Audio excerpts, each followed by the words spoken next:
terror, and the missiles, and the Shahed drones, the same weapon you can see here. But the Ukraine House is not here to display what Russia destroys. It is here to show what Ukraine builds: protection, innovation, resilience, solutions that make Europe stronger.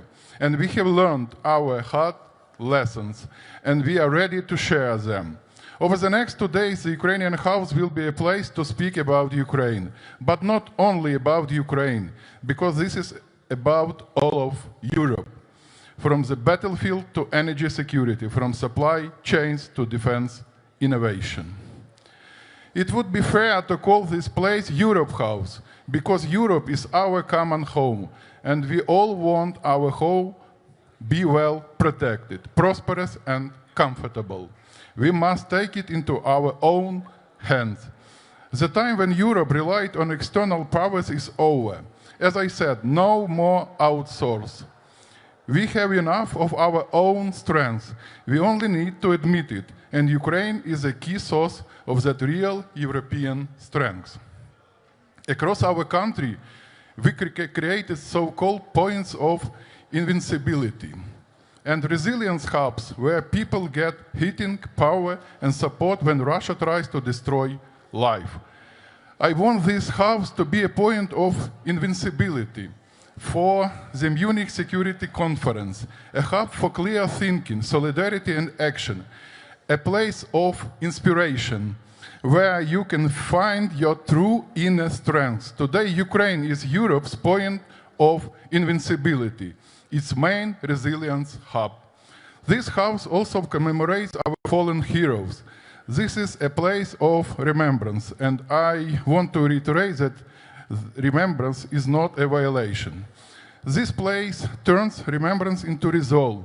It reveals our own strength so that we don't have to rely on any security outsource anymore.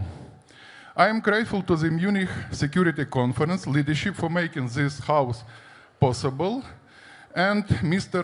Pinchuk, congratulations on this success. You managed to create the sense of future and threats that everyone needs to avoid. And also, dear friends, dear colleagues, our famous sportsman Heraskevich was presumed, Vladislav Heraskevich was presumed to attend today's event. And, but unfortunately, he's not with us now. And I want to reiterate once again, he reminded the world what a true Ukrainian dignity is. We are proud of him. Thanks a lot.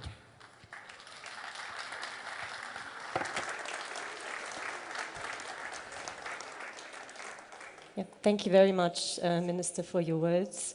It's now my pleasure to hand the word over to Viktor Pinchuk, who has established the Viktor Pinchuk Foundation, which is one of Ukraine's largest private philanthropy organizations, who is also the founder of the YES annual forum that many of you will know, and also partner here of the Ukraine House. The floor is yours. Thank you very much. Good morning, dear friend. Thank you that you are here. Thank you very much, Madam President, Madam Minister. Thank you very much you are here with us.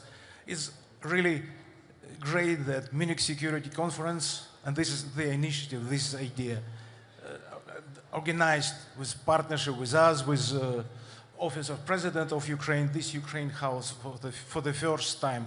And when this news appeared in Ukrainian media, it was really big. It meant something for Ukrainian people.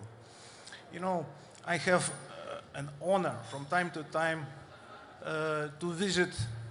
to meet our soldiers, our heroes, and to visit not on the front line, but close to front line, some command centers. And once I visited from outside, it was just ruins, nothing. When I came in, minus first, minus second level, it was like command centers of, you know, spaceships. Like I felt I am in NASA command centers. And hundreds of screens, high tech, absolutely. And our heroes, our soldiers, mainly what they are talking about innovations.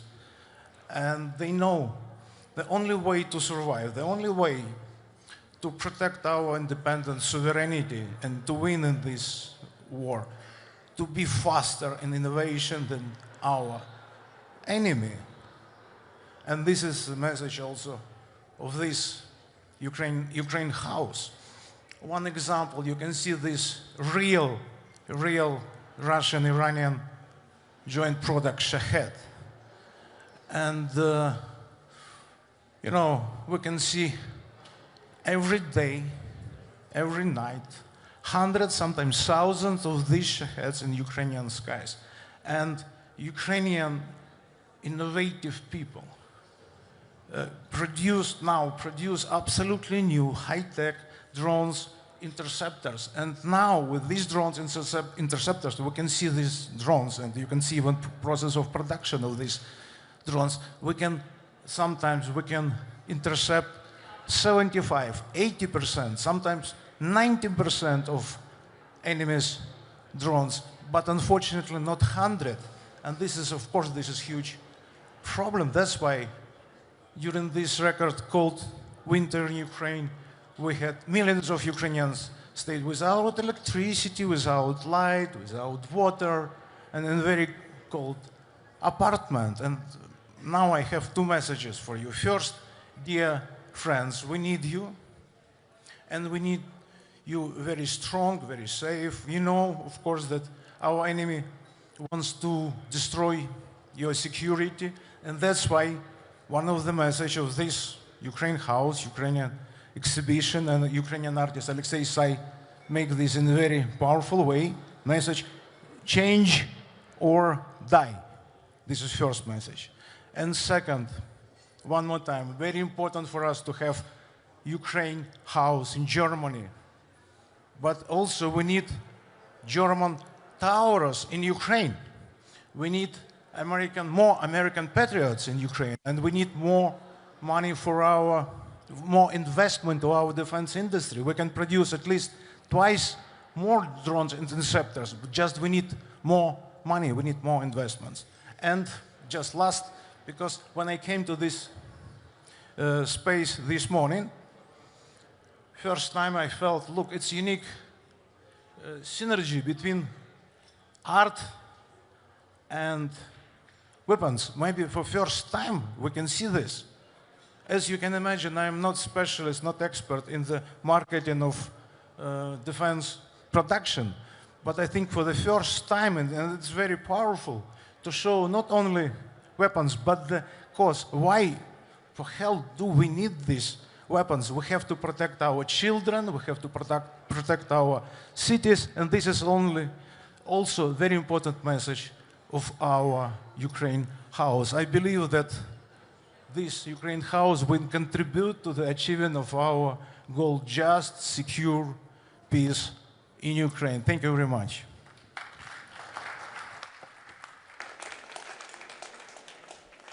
Thank you very much, Mr. Pinchuk.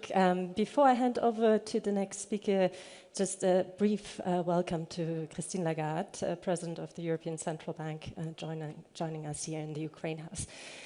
But now it's my pleasure to welcome here on stage Alexander Kamyshin. He is advisor to President Zelensky on strategic affairs, and as you will know, he was also Minister of Strategic Industries and contributed substantially to boosting Ukraine's domestic production. Minister, floor is yours. Thank you. First of all, I would like to thank the whole free world, and Germany particularly, for standing with Ukraine in this fight. Thank you. Second, in this fight, we learned how to produce Ukrainian weapon, zbroya, and that's something the whole Europe, the whole free world will need in the nearest future. I'm grateful to MSC for hosting Ukrainian House in a new way. I'm grateful to Yes and Viktor Pinchuk for hosting Ukrainian zbroya in the Ukrainian House. Ukrainian zbroya became integral part of Ukraine, and now it's quite logical when it becomes integral part of the Ukrainian House. We don't just show the new type of threat here, Iranian, Russian, Shahid, but we also show Ukrainian response, Ukrainian counter-offensive response to the new type of threats we have. Later today, President Zelensky will announce the opening of the first joint production of Ukrainian drones in Germany. At least 10 joint ventures will happen in Europe by the end of this year. That's our Ukrainian approach to saying thanks to Europe and to Germany for standing with us. We are ready to help make Europe strong again. Thank you.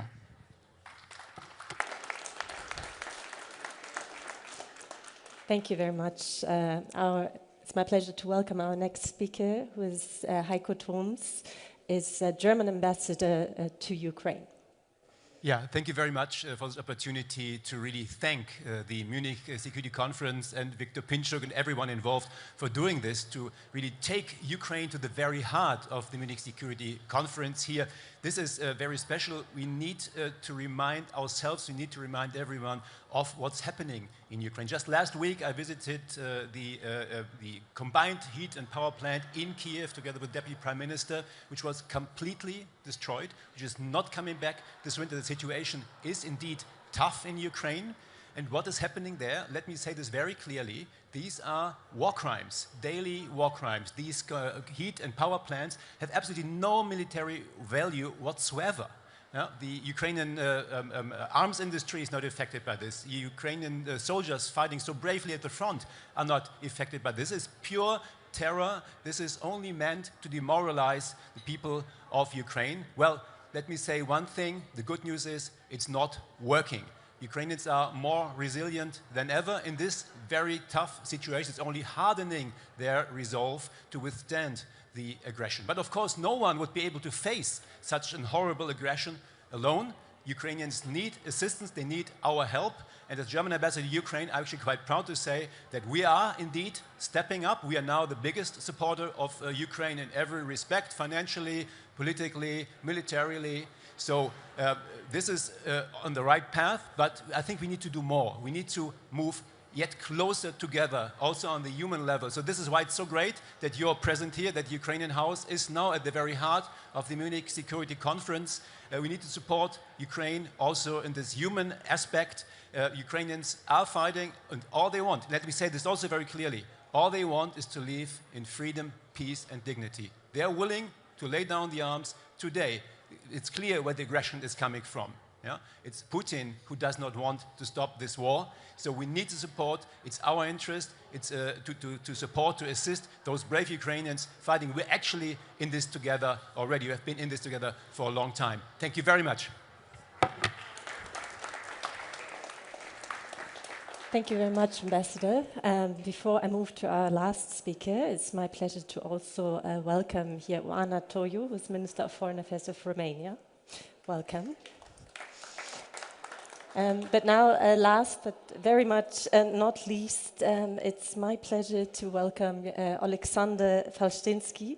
He is Chief of the Medical Service of Ukraine's 7th Rapid Response Corps and has over 1 decade of frontline experience.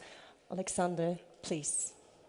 Good morning, ladies and gentlemen. Once again, I am Colonel Alexander Falstinsky, and I am 7th Response Rapid Corps Sergeant. And I have been on this war from very beginning, since very first day, since 2014. And I'm staying here in front of you today, right now, because I learned and I know one important thing: who adapt, survive.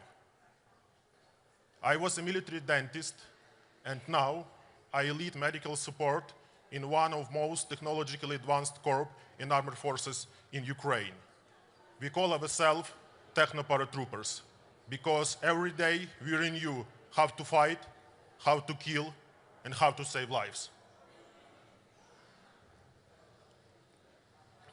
It's really important. From drones in the sky to unmanned vehicle on the ground, we need to evolve faster than the enemy. Enemy change day by day. If you're not, he kills you. Change or die, the slogan of today's exhibition. But it's not slogan for Ukraine. It's warning for Europe. You need to prepare yourself, before war comes to you.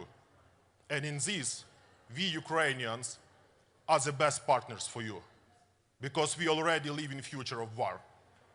And we pay for this the highest price, the lives of Ukrainian peoples.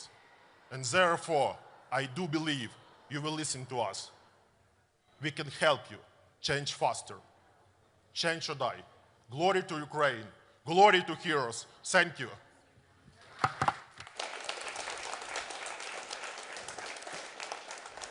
Now, thank you very much. Thank you to your powerful contributions here today. To all of you, I encourage you to continue the conversation here, to come back to the Ukraine House, and also, to, if you have not done so yet, to visit this great exhibition. And if you're interested, we have here Björn Geldhoff over there, who is happy to give you a tour of the exhibition. And last but not least, let me thank all of our partners and sponsors who have made this Ukraine House possible. This is really great for the Munich Security Conference, and thank you to all of you for joining us this morning, and have a great conference.